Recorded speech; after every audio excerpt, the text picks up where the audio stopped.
আমার ভূমিকাটা হাজব্যান্ডের মতো, অনেকটা মায়ের মতো, অনেকটা বাবার মতো তার প্রতি, কারণ সে আমার সাথে থাকে, তো আমার দায়িত্ব কর্তব্য অনেক বেশি।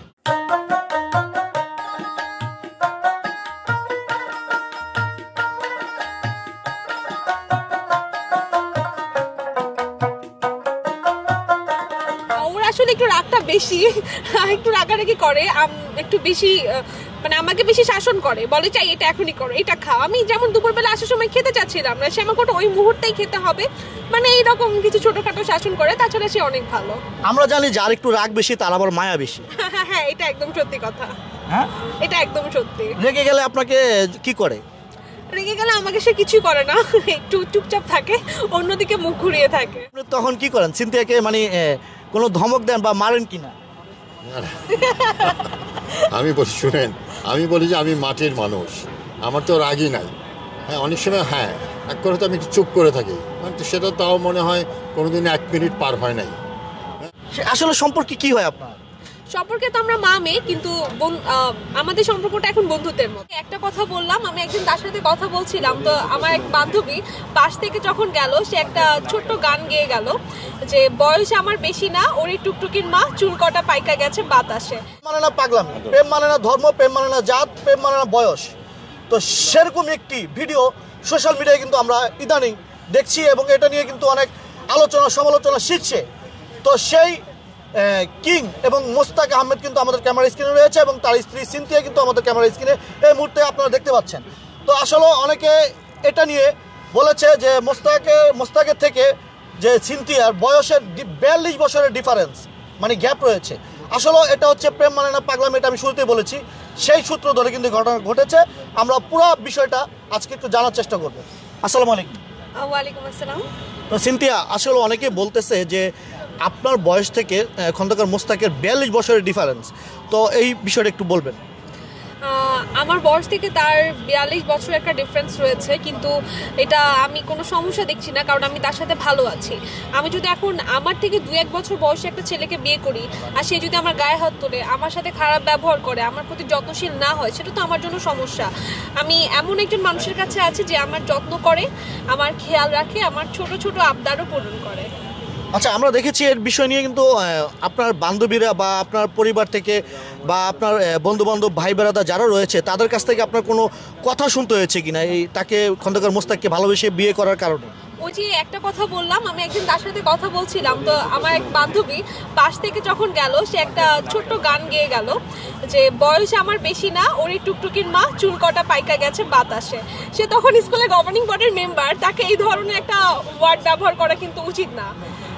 এইরকম অনেক নানা বুলিং এর শিকার হয়েছে আর কি। আচ্ছা, এছাড়াও প্রশংসার শীর্ষে এসেছেন কিনা, বা আপনি আপনাদেরকে নিয়ে কেউ প্রশংসা করেছে কিনা খন্দকার মোস্তাককে আপনি বিয়ে করার কারণে? অনেকেই করেছে, যেমন একজন সাংবাদিক, তার নামটা আমার এই মুহূর্তে মনে পড়ছে না, সে খুব ভালো কিছু কথা বলেছেন। প্লাস দেখলাম যে 2জন হুজুর আমাদেরকে নিয়ে কিছু কথা বলেছেন, সেটাও খুব ভালো। এবং সেফুদাও আমাদেরকে নিয়ে কিছু কথা বলেছেন, সেটাও সে ভালো কথাই বলেছে। আচ্ছা, আমি জানতে চাইব মানে আপনি কতদিন সংসার করছেন? 1 বছর হতে আর মিনিমাম 2 মাস বা 3 মাস বাকি আছে। আমরা দেখেছি খন্দকার মোস্তাকের একটি মেয়েও রয়েছে, তো আপনি সম্ভবত আপনার বয়সী হবে বা আপনার মতোই হবে, তো আপনি তাকে কিভাবে ম্যানেজ করলেন বা তার সাথে আপনার সম্পর্কটা কি এই মুহূর্তে একটু যদি? আসলে সেই মেয়েটা এত ভালো যে তাকে আমার কোনোভাবেই ম্যানেজ করতে হয়নি, সে আমাকে খুব সুন্দর করে অ্যাকসেপ্ট করে নিয়েছে। ওই আগেও যা বললাম, আমার খুব ছোট ছোট বিষয় সেও খুব যত্ন সহকারে খেয়াল রাখে, এবং সেও আমার মতো রান্নাবান্না কখনোই করে না, কিন্তু আমি বলেছিলাম যে একবার আমার পুডিং খুব পছন্দ, সে খুব যত্ন করে আমার জন্য সেটা বানিয়ে এনেছে। আসলে সম্পর্কে কি হয় আপনার? সম্পর্কে তো আমরা মা মেয়ে, কিন্তু আমাদের সম্পর্কটা এখন বন্ধুত্বের মতো। আচ্ছা, আমরা জানি প্রত্যেকটা স্বামী স্ত্রীর সংসারে মোটামুটি টুকটাক বিষয় নিয়ে খুঁটিনাটি লেগে থাকে, তো আপনাদের এই 1 বছরের সংসারে সে ধরনের কোনো কিছু ঘটেছে কিনা?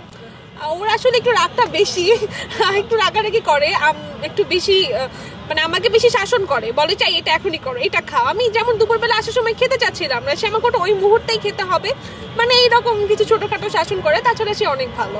আমরা জানি যার একটু রাগ বেশি তার আবার মায়া বেশি। হ্যাঁ, এটা একদম সত্যি কথা। হ্যাঁ, এটা একদম সত্যি। রেগে গেলে আপনাকে কি করে? রেগে গেলে আমাকে সে কিছুই করে না, একটু চুপচাপ থাকে, অন্যদিকে মুখ ঘুরিয়ে থাকে। আর যখন রাগ ঠান্ডা হয়ে যায় তখন এসে আমাকে অনেক আদর করে, জড়িয়ে ধরে, এটা ওটা কিনে দিতে চায় এরকম। আচ্ছা, তো খন্দকার মোস্তাকের কাছে যাব। না, আমি তো একটি কথা বলি যে যখন এই সোশ্যাল মিডিয়াতে বিষয়টা আসলো, এখানে দুই রকমের, কেউ সমালোচনা করছে, কেউ সাধুবাদও জানাচ্ছে। তো সমালোচনা করার অধিকার সবার রয়েছে, কিন্তু আমি কোনো খারাপভাবে দেখি না।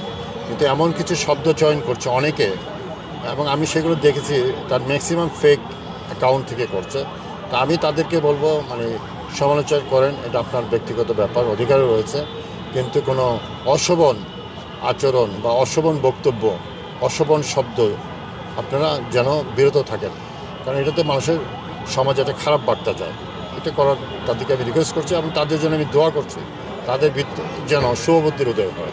আচ্ছা, আরেকটি বিষয় যে বললো যে আপনার একটু জিদ বেশি, তো অনেক সময় আপনার খুঁটিনাটি বিষয় নিয়ে একটি রাগ হলো, তো রাগ হলে আপনি তখন কি করেন? সিনথিয়াকে মানে কোনো ধমক দেন বা মারেন কিনা?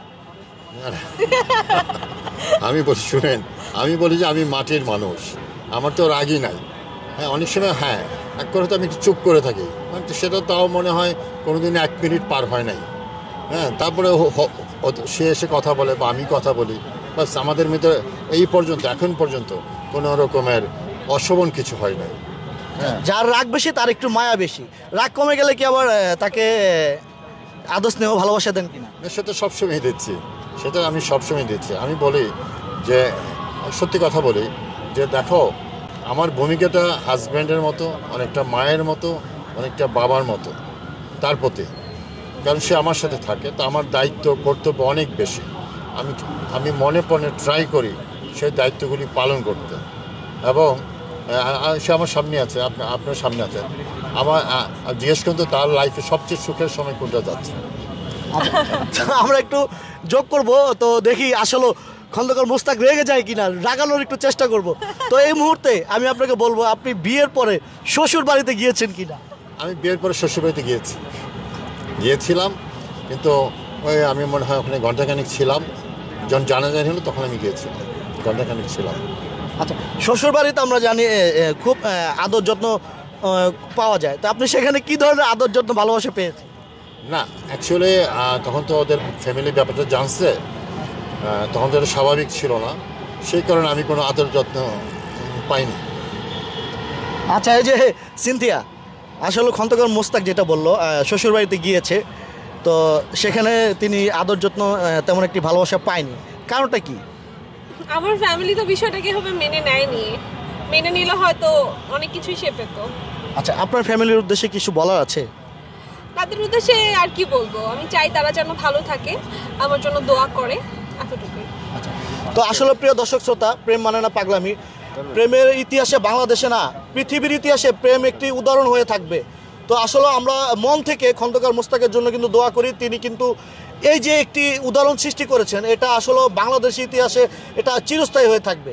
তো আশা করি যে যেখান থেকে ভিডিওটি দেখছেন সবাই একটু আপনারা মূল্যবান কমেন্ট যেটা করবেন, একটু জেনে বুঝে কমেন্টটা করবেন, আর বাজে মন্তব্য করবেন না।